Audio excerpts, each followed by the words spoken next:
Welcome to today's strategy session, or as we now like to call it, Steal Our Secrets. And we're absolutely fine with that.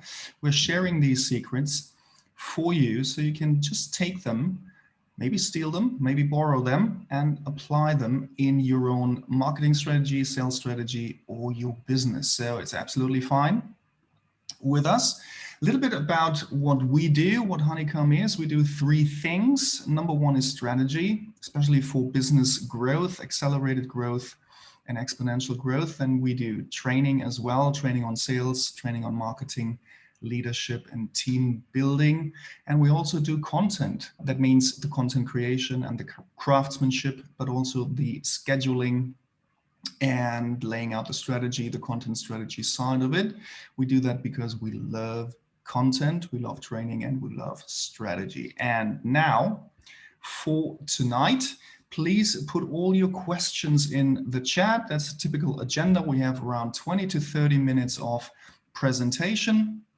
And then afterwards, we have more than enough time to go through all of the questions that you put in the chat one by one.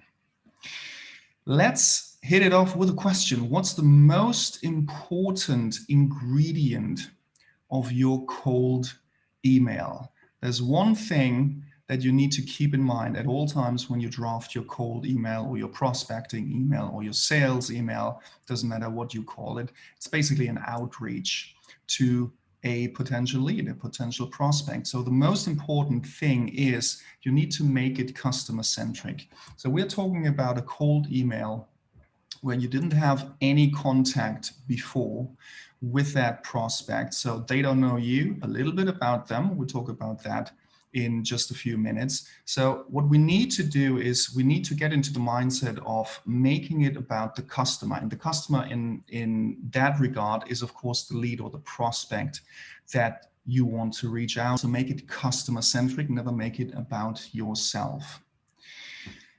Let's dive right into it. So what's the anatomy of a cold email that'll get you a reply?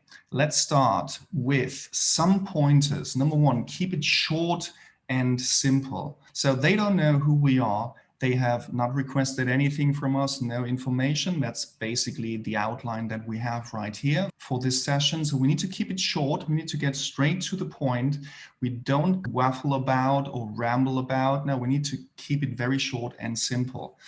And then basically how we design it, and we'll walk you through that today in the next half hour. So we drafted in 3 to 4 one-sentence paragraphs, and that's all you need. Number 3, we don't pitch. Under no circumstances do we pitch. Yeah, and when I say pitch, this old 1980s, 1990s kind of salesy, desperate, pitchy kind of attitude that a lot of salespeople had, that came over from America, from the United States. So we can't do that here. We can't pitch in a sense of the elevator pitch that you might know. We can't do that because we send a cold email to someone, and there is just one goal that we have in this whole operation and this whole strategy. And that one goal, we talk about that as well.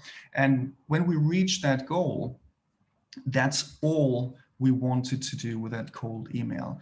Number 4, show me you know me. Now that's a phrase that basically says you are not sending random emails to random prospects. Now, you do a little bit of research before you send it out.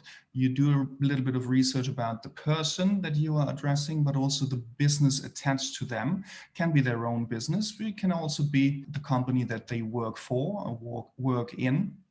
So this little bit of show me makes it easier for you to draft the email and make it customer centric. It's also a way to build credibility, and that is something that we need to do really fast, right? The attention span of everybody nowadays is so low. So we need to use the content that we put in there in our cold email to build credibility as quickly as possible without being too pitchy and too salesy, and without making it about ourselves and our business and our services. So that there are little tweaks that I'm going to show you and reveal to you that you can apply that will help you build credibility in the first email and hopefully trigger that action that we want from the prospect. Number two is also be authentic, especially when you do the research. You need to come from a place of authenticity. If it sounds like a random email, if it sounds like you're sending the same email to 500 people, then it most likely is the case. And should you do that, just stop with it, right? Because it doesn't work, right? This kind of spraying out marketing or sales, that's long past due. It doesn't work anymore today. So remember that show me part when you do your research is very important for you to build credibility, but also to be very authentic within your email. And last point is add value before you ask for anything. You will ask for something. There's always be a CTA, a call to action. There always will be, because we don't send the email out just for the sake of it, just because we like to write and send emails. Now, we ask for something, and that's something, and how you phrase that is very important. And I'll show you that in the next 20 minutes. But before we can ask, we need to give something, right? So give before you can receive. That's a rather philosophical approach, but it is true, right? As soon as we give value, then it allows us to place a little question, a little ask within that cold email. And that is essentially what it's all about. We want to trigger a reaction. And we talk about that on the next slides. We only have just one goal, right? When you sit down and draft your email, there's just one goal that you want to achieve by sending out that email to that specific prospect, and that is to get them to reply. And it doesn't matter if it's a yes or no. It doesn't matter if they reply, hey, that sounds great. And it doesn't matter if it's a reply that goes, sorry, we're not interested. At least the minimum goal that we have is to get them to hit the reply button, because then we triggered them so much that they spend at least a minute or two to reply. And even if it's a no, that's absolutely fine, because every no gets you closer to the yes. Every no, every reply, every action and reaction to your email helps you build your data set in your CRM system. And that is so important, right? If they don't reply, of course, we follow up over the course of maybe 1 week, 2 weeks, maybe 4 weeks, maybe even 3 months or 6 months time, until we get a reaction. So either a yes or a no is absolutely valuable to build your data set, because then we can work with it. Then after we have the reply, after we have the response that we want, we can sit down and say, okay, what do we do with those who replied with yes? What do we do with those who replied with a no?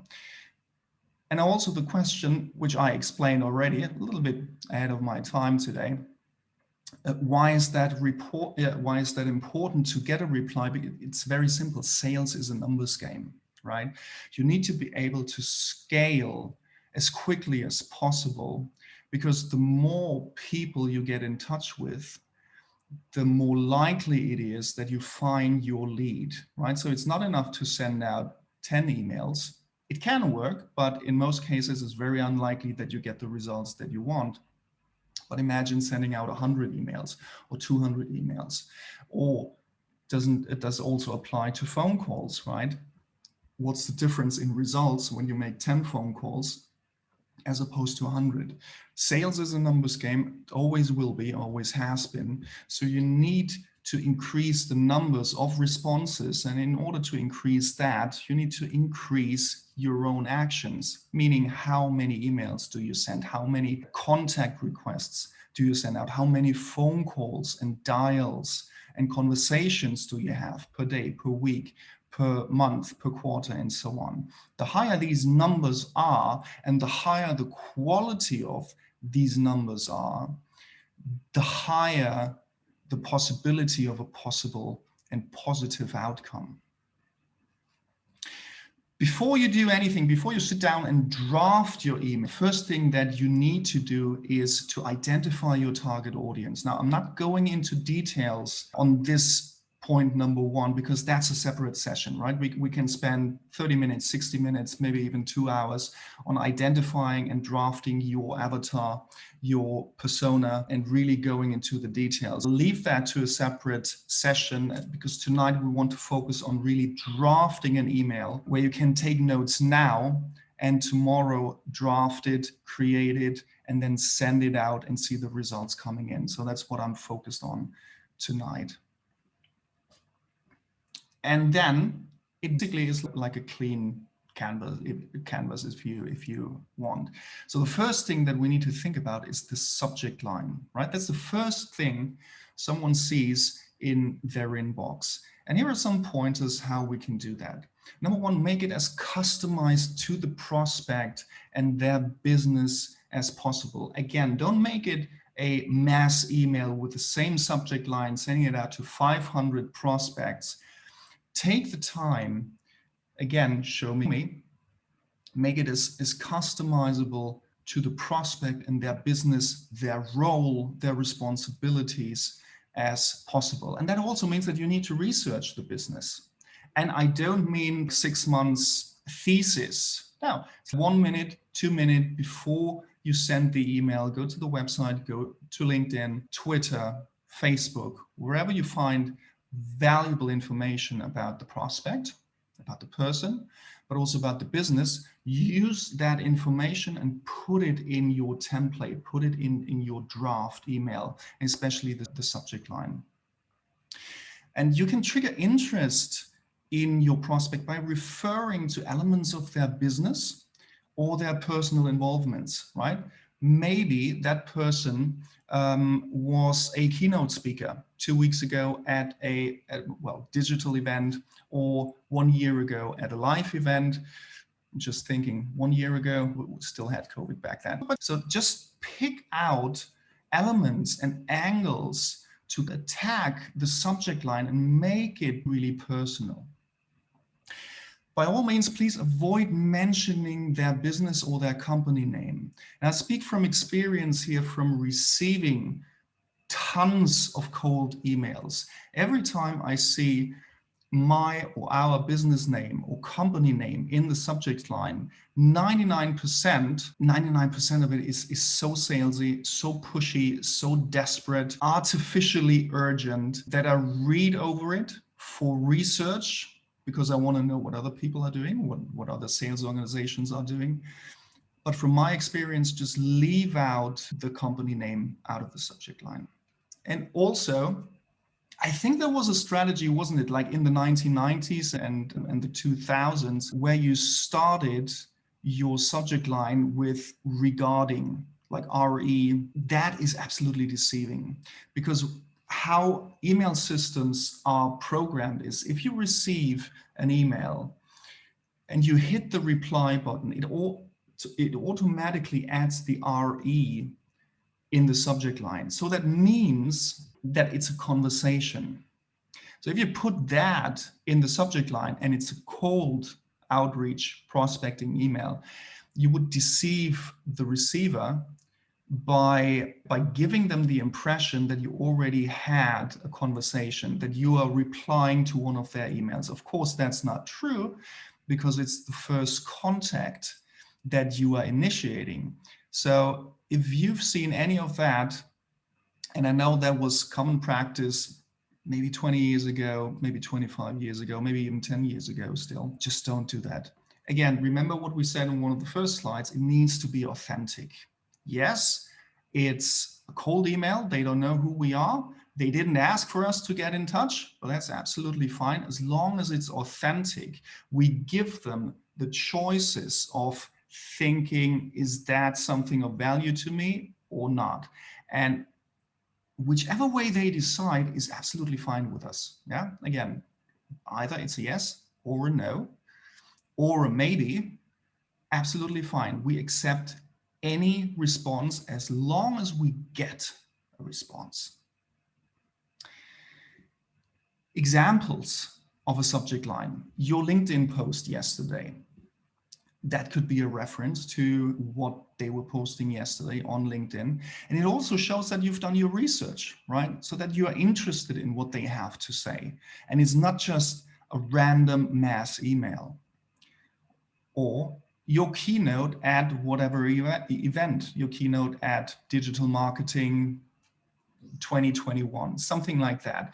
So that's why I said, go on Google, go on LinkedIn, go on Facebook, go on their personal profiles, but also the business, the company pages, and try to pick one thing out of there that has relevance to the prospect, their business, their position, but also to you, right? Again, it needs to be authentic. That's a subject line that we like to use because it relates directly to the content part of what we provide. We simply say your blog. And what that also means is we've done our research, right? We went to their website, we went to their blog, we read through the blog, and we then pick out several things that we can put into our email. So whatever it is that you decide to put in the subject line, it needs to have relevance to them and to you. It needs to come from a place of authenticity. And also, don't pitch. Again, very important, don't pitch, don't be salesy. Don't write anything like you can save a lot of money by doing this. Nah, we don't want that. We want to have a conversation. Just imagine you're going to a networking event and you're introducing yourself. That's what it is. A little bit different format, of course, but basically you want to initiate a conversation and further down the line, have a meaningful conversation with them. And you can't do that by saying, hey, do you want to buy my sunglasses? If that's the first thing you would say at a networking event, I wouldn't. Number 3, the addressing of the prospect. Now we have in English, in any language, I think there are several ways how we can do that. Let's have a look at all of them. Probably not all of them, but the most important ones. So we can say, dear Mr., dear Mrs., maybe even the first name, dear Joseph, dear David.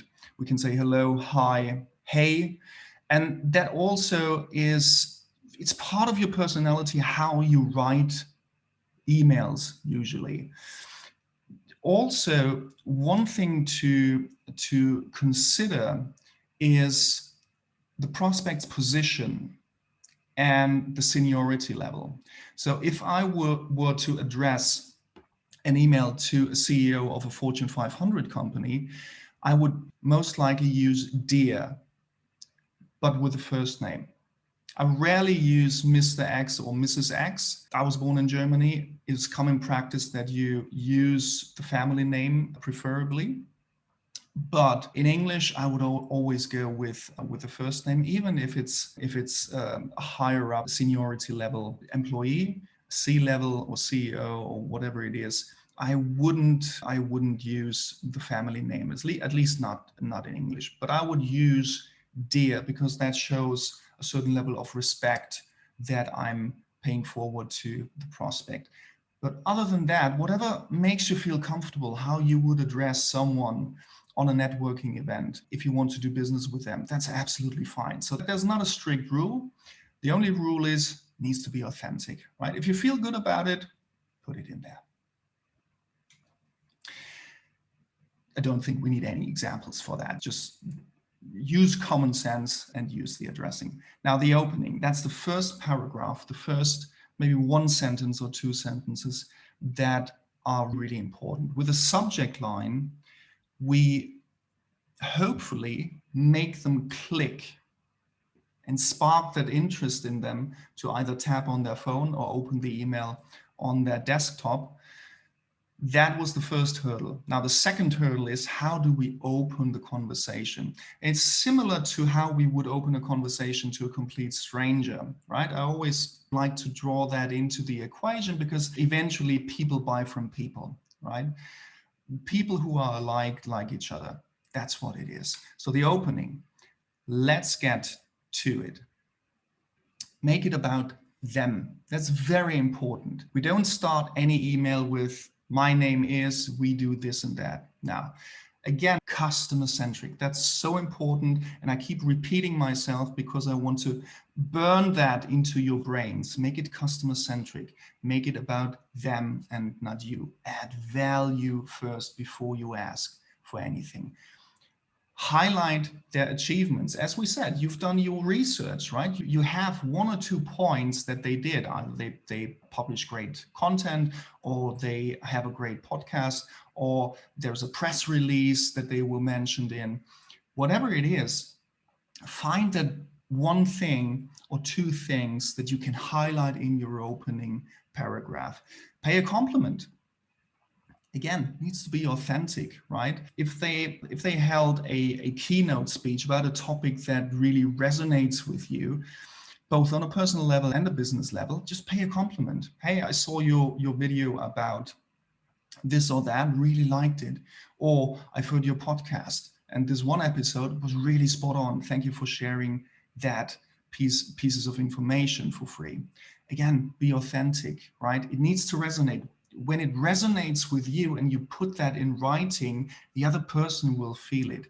If it's like fishy and you copy and paste things from us, for example, or from somewhere else, and it's not authentic, and you do that because you think and you feel you have to do it and you have to put it this way and you have to word it in a specific way, they will always feel that something is off, right?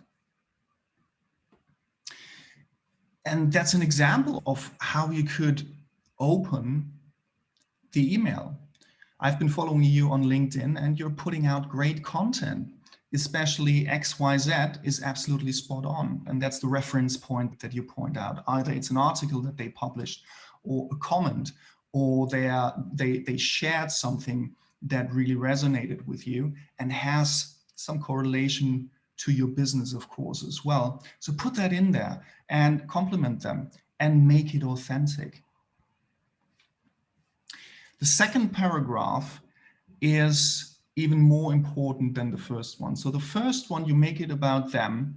That also means that you build a little bit of rapport, because everybody likes to be complimented, right? Let's be honest, we're all a little bit selfish and a little bit egotistical. If someone compliments us about, I don't know, what we do, how great we are in terms of putting out content or the business strategy or whatever they found about us online, it feels good, doesn't it?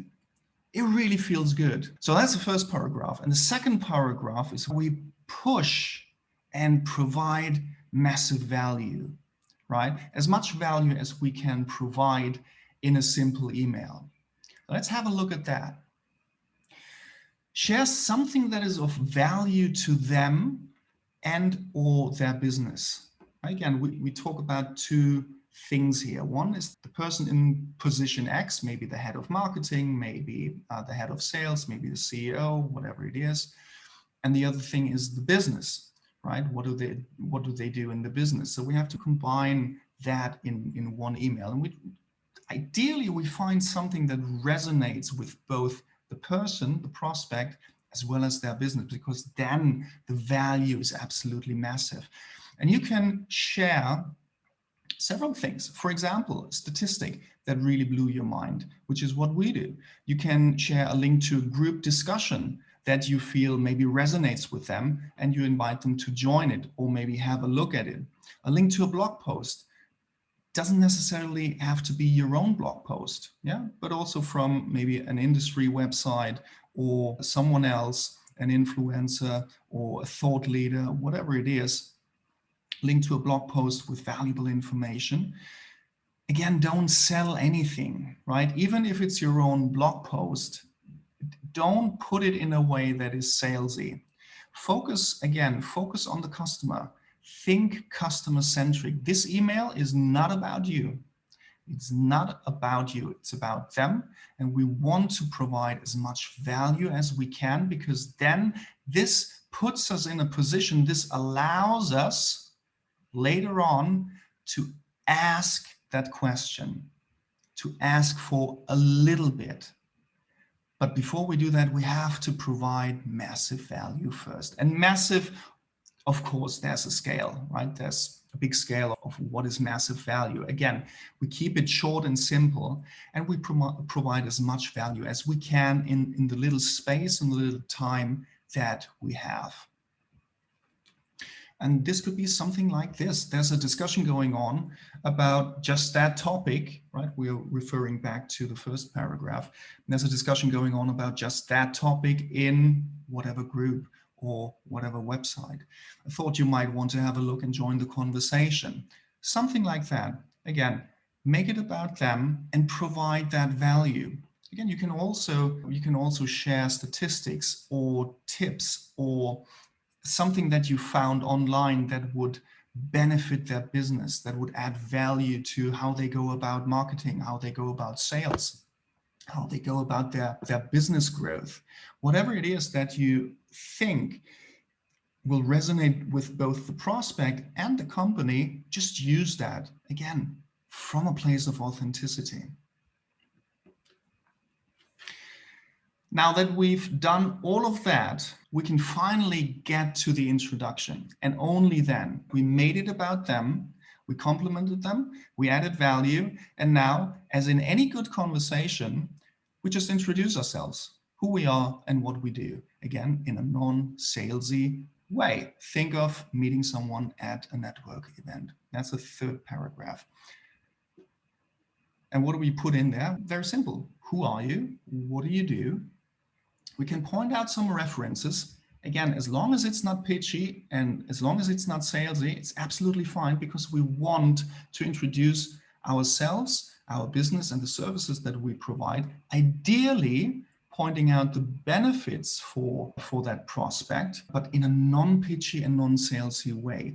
And always in relation to the potential need and or pain of the prospect and the value point you referred to earlier. Does that make sense? So we don't reach out randomly to someone or to a mass of companies and prospects hoping that someone will resonate with what we do. We do our homework. We need to do our homework first, identify who we want to get in touch with, do the research about them. And again, research can be 1 minute, 2 minutes max, right? And that's it. And then you have all the information that you need. So we introduce ourselves and the services that we provide, and that ideally has an impact and an angle to their need and pain point. We don't know if they have a need just yet. We don't know if they have a pain just yet. But from our experience with other clients who are in a similar situation, we know there could be something there. And again, if the response is, no, we're absolutely fine, but good to stay in touch, that's good. That's good. That's valuable data for us. And this could be, or this could look something like that. The other reason I'm reaching out, I have worked with we, depends on if you're a freelancer, if it's your own business, or if you're part of an organization, part of a company, so just adjust that. The other reason I'm reaching out, I've worked with brands like XYZ. Here comes our credibility, here comes our not testimonials, but references of brands that we work with. I've worked with brands like XYZ, or you can say I've worked with other people in a similar situation like yours who want to do XYZ or who wanted to achieve XYZ. I've worked with brands like XYZ on your services, right? And the goals that you help to achieve, and help them achieve XYZ. I hope that makes sense. So there are basically 3 things that you need to put in there that is about you. But by framing that paragraph in such a way that you see on your screen right now, it's not pitchy at all. It's not pitchy at all. We simply introduce ourselves and say, this is who we are, this is who we worked with, and we help them do XYZ. And I know from the masses of emails that I receive, you have paragraphs and paragraphs of information about how good they are, about the pain points that they think that I have or my business has, because it's such a general and generic approach that I see in my inbox. That is such a waste of potential, unfortunately. So again, keep that in mind. Never make it about yourself, make it about them. Don't pitch, introduce yourself in a way that you would to someone else as well in real life. With all the situation going on over the past 15, 18 months, we forgot, how to start a conversation and what to say in a conversation with someone in real life. Same thing here. It's the same thing here. We don't want to sell. We simply want them to know who we are and what we do. And if it's the wrong timing for them, fine. Response accepted, moving on to the next one. And this is a way to phrase it in your email that once you've done all the steps before that, you're in a place that allows you to do such an introduction. And it's not salesy, it's not pitchy. You don't say, hey, check us out here. If you want to save money, do this and click this link. If you want to learn more about us, click here.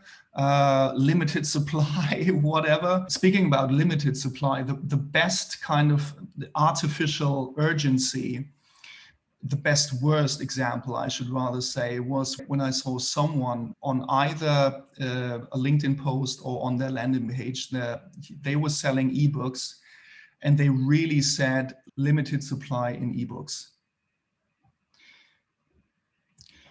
I don't know about that. Anyway, introduction.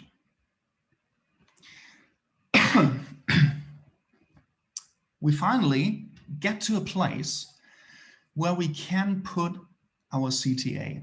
And if you don't know what CTA means, call to action, right? We draft the email with one goal in mind, and that is to get a response, like we discussed earlier.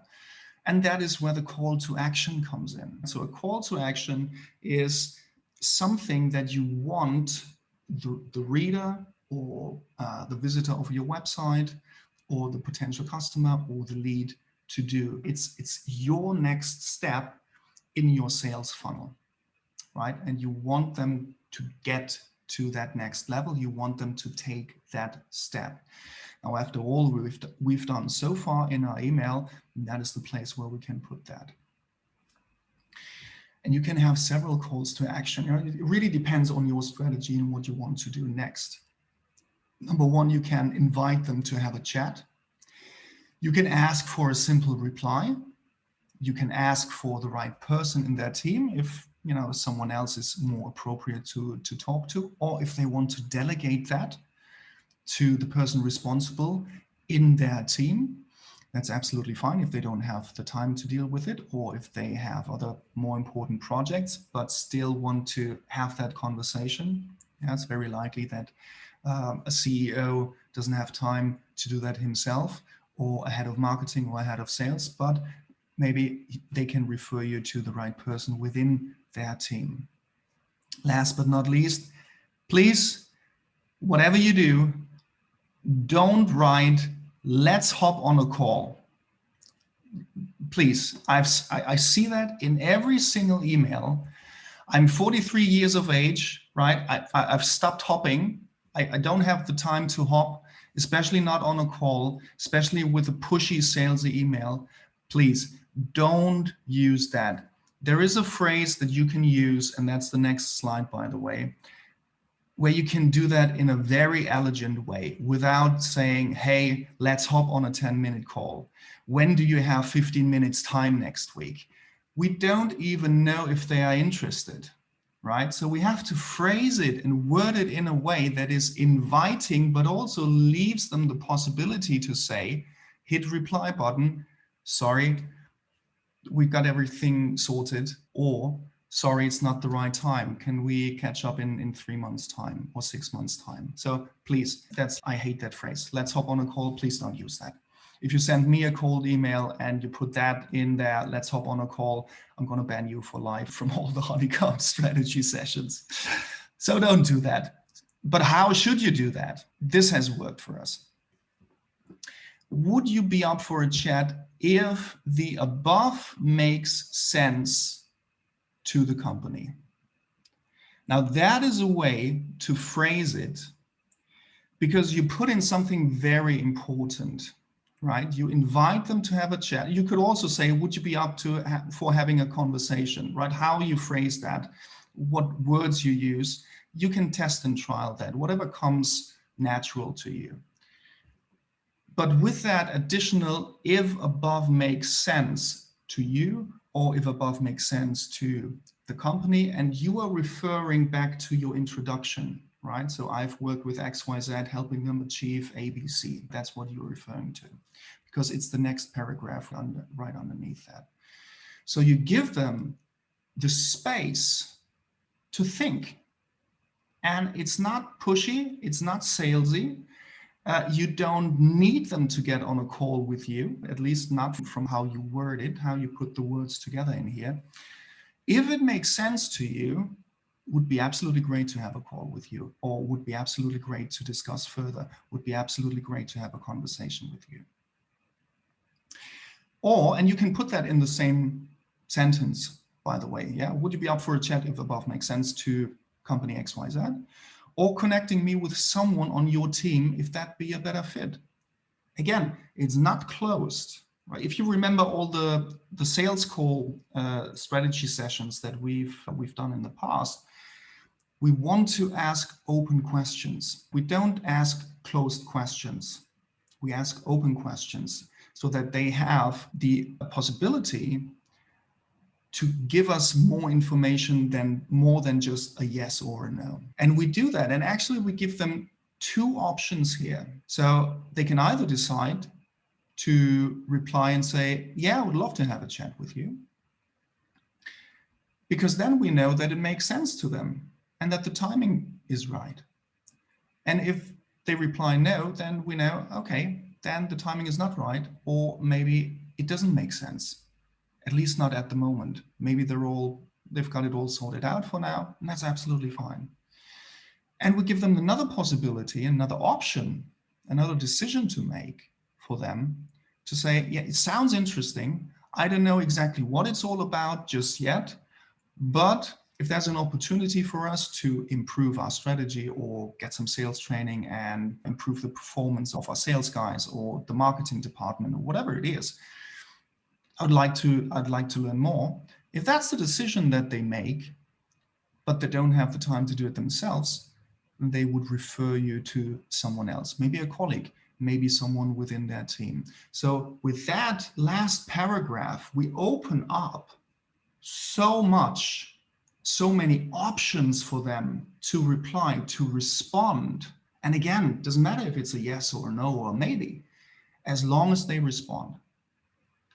And I can guarantee you, it's not salesy, it's not pushy, it's not, most definitely not, let's hop on a call. It's the most elegant way that we've come up with, and we use all the examples that I've shown you, and we'll look at the whole email in just a couple of slides. That's what we use, and that's what gets us results. That's what gets us the responses that we want, and we can have meaningful customer-centric conversations with the people who respond to us. Closing has nothing to do with the sales closing. It's basically the end of the email. It really doesn't matter what you say here. You can say best or kind regards or best regards. The only thing I would say is don't say anything like looking forward to speaking with you soon, or hope to catch up with you soon, or hope you reply, something like that. That's desperation. And also remember that you are talking on the same level, eye to eye with that person. You're not a salesperson who is underneath a CEO. No, you go into that email so you can provide value, right? If they have the problem, if they have the need right now, if they have the budget, you have the solution to their problem. So you can do that eye to eye. And I would just not say anything like looking forward to talking to you, hopefully talk soon, all that stuff. That's also so cheesy. Yeah, I don't like it, because it implies that you are supposed to go for the option of having a chat with. Every time I see that in my inbox, it puts a little bit of pressure on you, on the recipient, on the receiver side, but it also every time gives me an uncomfortable feeling of, why are you looking forward to talking to me? Because it does not resonate with me. The services are not what we need in the business right now. And I just don't have the time to reply, something like that. You have to like put yourself in your prospect's position. So leave out anything that smells of desperation. So a simple, very simple, best, kind regards, best regards, whatever it is that you use in your language, whatever it is that you use in English is absolutely fine. Just keep it straight and simple, right? The last part, and that is the most important part of your email, and that is the PS. Why is that the most important part of your email? It's the most important part because it still is, especially people in my generation, the PS is an eye catcher. You've drafted your email, you've said everything there is to say, and the PS indicates, here's another thing, just in case. This thought just came to my mind, and you put that in the PS. And the PS, again, it's not random. The way we draft our sales emails, the cold emails, it's not a random PS. It's not PS, I liked your dog picture on Instagram the other day. It's nothing like that.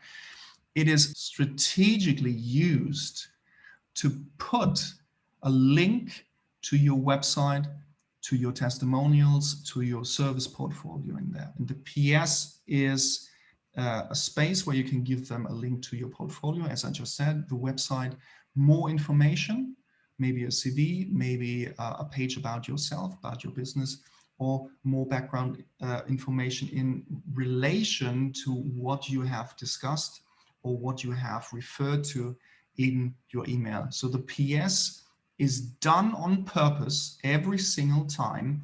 And that is, by the way, that is one thing that we keep constant in all of the emails, in all of the outreach, because it's such a simple formula that just works. And we know that because we see from our analytics that these PS links get clicked. Very important, always cloak the link. What do I mean by cloak the link? If you just copy and paste the link to your website and paste the whole link in there, it doesn't look good. It doesn't look good. It just blows up the whole email, and it's the first thing that someone would see, right? Because we scan, we don't read. A human being doesn't read. We scan. Like the first 10 seconds, we just scan the email, and we see a link. And what's the instant reaction? Oh, they want to sell me something. So we always cloak the link in our PS. It looks something like this. PS, here's where you can read more about what we do. And the read more, of course, that's where our link is cloaked or hidden. In most cases, in most email clients, you have the link in a different color, maybe in bold, maybe in underline, as you see here. So it stands out, but it's not the whole link that clutters the email and the PS, and it's just a distraction for the receiver. And it's not the first thing that they see. They will most of the time notice that there is a link because we are accustomed to the way a link looks like, but it's not a distraction, right? So the focus is really going through the email from top to bottom, and then boom, you have the PS and say, here's where you can read more about what we do. And you can play around with that. Here's where you can read more about myself, about our testimonials, our other clients, our whatever it is. Just keep it simple and keep it open. Don't say, here's where you can read more about our pricing. Please don't do that. Again, we're still at a stage where we are not allowed to pitch, right? That's the first email. We're not allowed to pitch. We are not allowed to talk about the features of our services. Remember the sales strategy session about the sales call and the sales. There are different methodologies, and FAB, features, advantages, and benefits, is one of them. So we don't talk about our features. So keep it very simple. Put one link in there that shows your portfolio if you're a designer, that shows your services if you're a company, that shows maybe testimonials. It really doesn't matter. Just keep it simple. Cloak the link, and put it as a PS. Don't put it in bold or in capital letters. No, it's just let it flow in the format and the form that you crafted and drafted the email as a simple PS. And here's what it looks like. That's the template, or one of the templates that we use, and that has proven to be very effective. It's getting the results that we want. We have a very good conversion rate on sending out these emails and getting replies, getting responses. Again, can be a yes, can be a no, can be a maybe later, but at least we get responses, right? So let me read through that. So we start with, hey David, or hey Joseph, I wanted to reach out to let you know that I really love what you do on your blog, on LinkedIn, whatever it is, especially reference point here, especially your post about Brexit, really nailed it. Well done.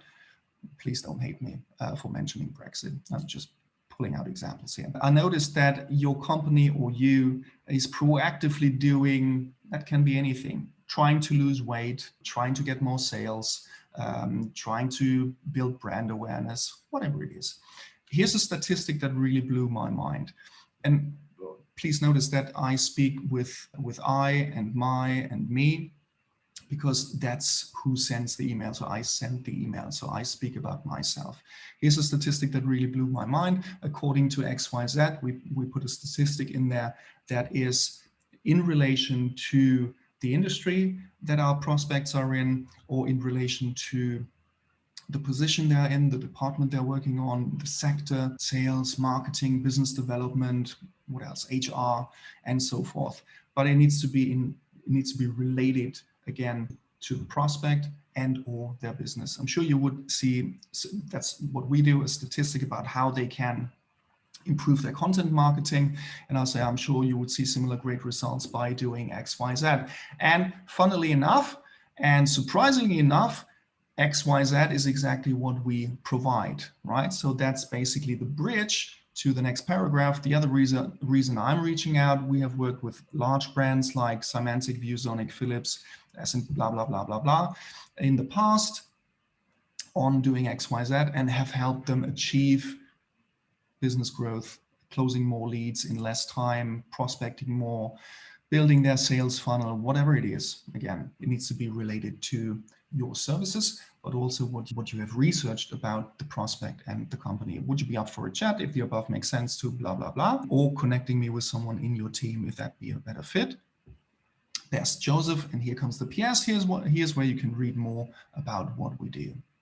And that's it, right? That's our email. And that goes out, very targeted, very specific, and very customized. So we have the framework that you see here, but there are a lot of brackets with reference points, with links, with topics, with strategies that we find during our research about the client, about the prospect, and about the business and the company that we put in there. So it's very tailored, but the framework, of course, stays the same or similar, because that has proven to work for us quite well. And that's it. Thank you very much. Now, if you had a chance to look at I think the meetup group, our meetup group, I posted something this morning and announced a little surprise. So here we are, a little surprise for you, a little gift and thank you. Let's have a look at that.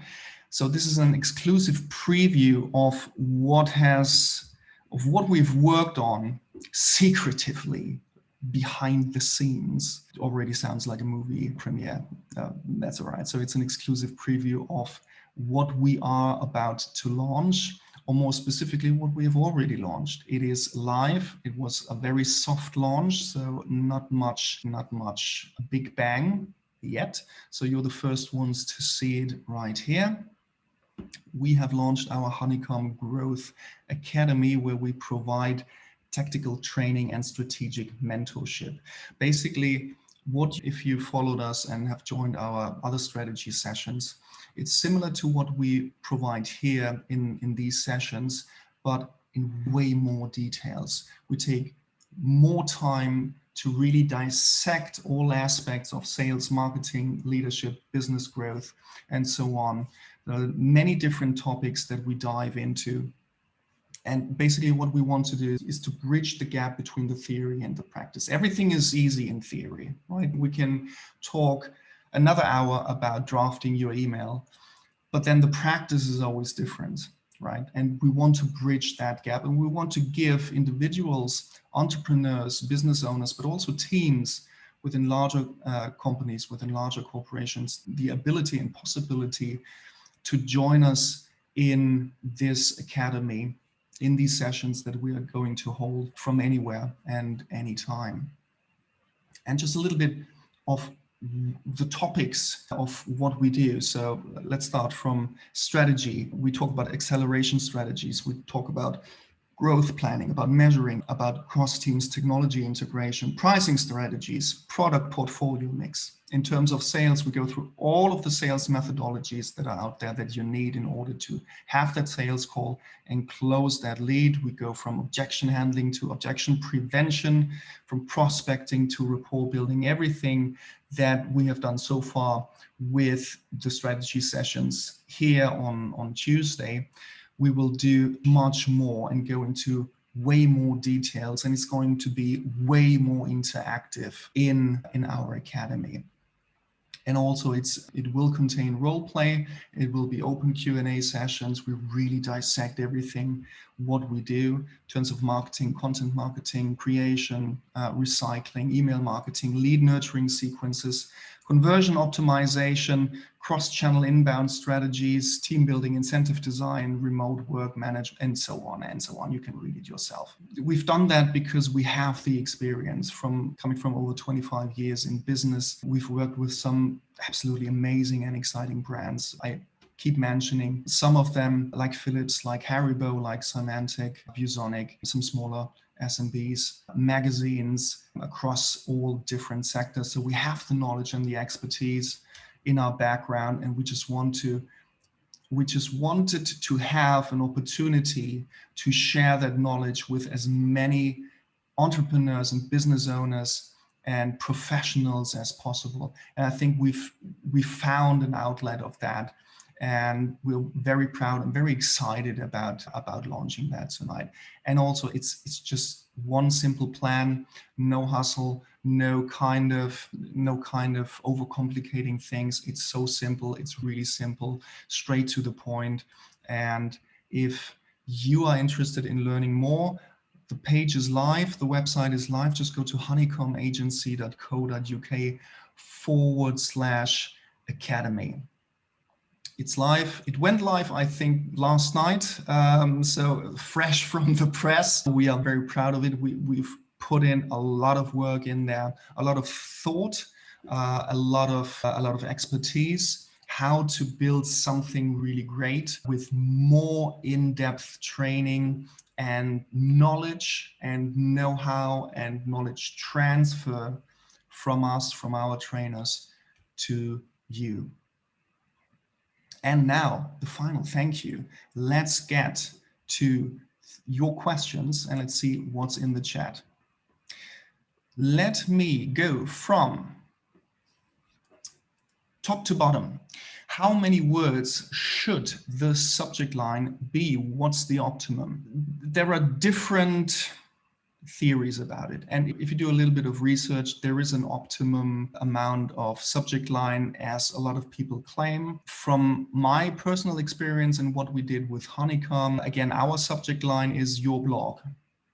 That's it. You can do 5 to 10 words in a subject line. It should just be straight to the point, especially with a cold email. You don't want to overload it. And by the way, it's different if you do email marketing as opposed to prospecting, right? So when you have a list of subscribers and you send out an email, a newsletter, that's different to what you do with the prospecting side, right?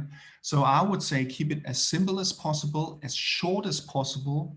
You've seen the examples of your LinkedIn post yesterday, or your keynote speech at XYZ.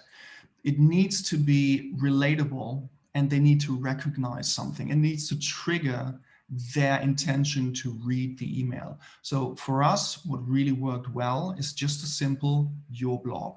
And then we refer to the content that we've seen on their blog and what they've done and how they do it. And then we take that from the subject line and put it in paragraph 1 and 2. So that works for us. It's a little bit of, sometimes I also try on a more personal level in my network, in my broader network, a subject line like quick question, right? If it's not a cold email, just quick question, your opinion, your view. But if it's cold, it needs to be relatable and as short as possible, without anything more than, I would say, 5 words is pitchy and salesy, and I wouldn't read it. If I didn't know the person, if I didn't know the sender, I would think, what the hell is going on there? And there are a lot of cold emails that put whole paragraphs in the subject line with features and benefits and what have you not. You don't need that.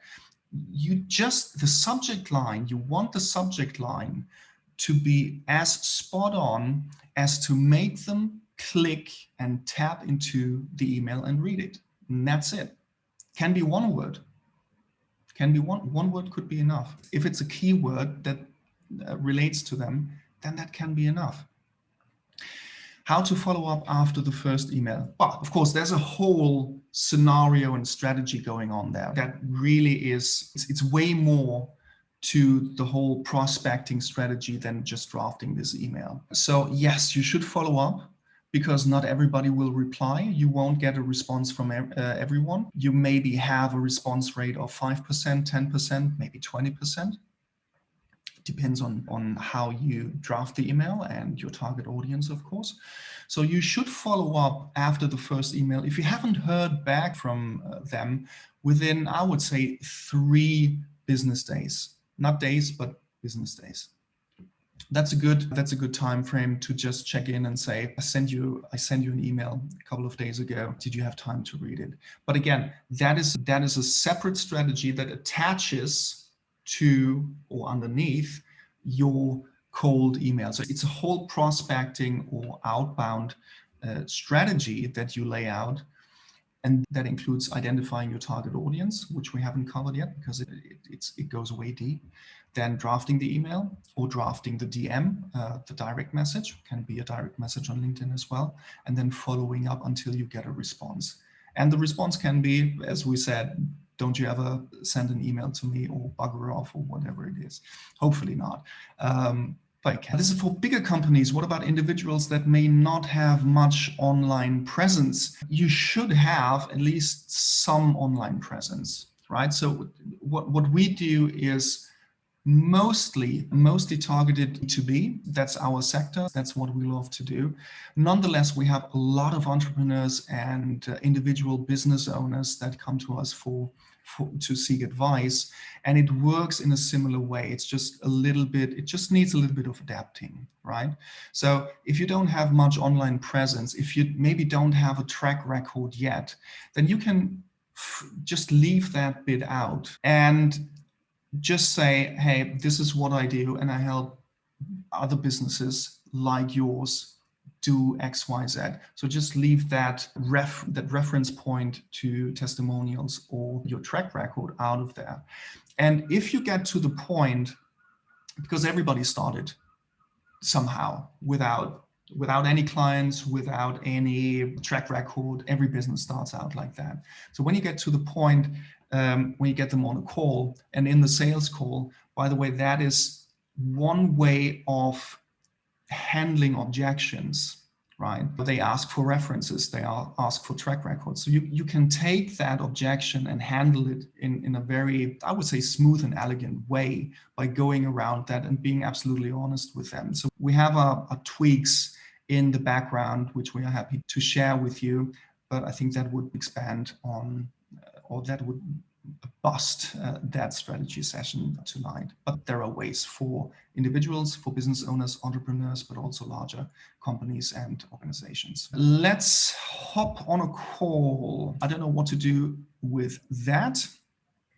By the way, I left the link for the Academy, Honeycomb Academy, so you can all press on it and have a look at our website. And if you have your LinkedIn details, so it's a good way to look at each other's network and network with each other on LinkedIn and get all those posts that we've been putting through. So that'll be very useful, I think. Perfect. Thank you very much, Ali. Are there any more questions? Not that I can see, no. Perfect. Then thank you all for your time. I'd appreciate it, and I'd be very happy if you check out the link and see if it resonates, see if the Academy is something that could be valuable and helpful for you. And I also would like to have your feedback, either positive or negative. Every feedback is welcome. So do me a favor, just check it out. And we will schedule the next strategy session for next week, Tuesday, 6:30, and announce it on Meetup and our newsletter and LinkedIn, of course. If you haven't connected with me on LinkedIn, just look me up, Joseph Rice, very easy to find. Not that many people with that name on LinkedIn. And I'll see you all Tuesday next week, 6:30. Thank you very much. Take care and have a good evening. Thank you. Thank you. Thank you. Bye.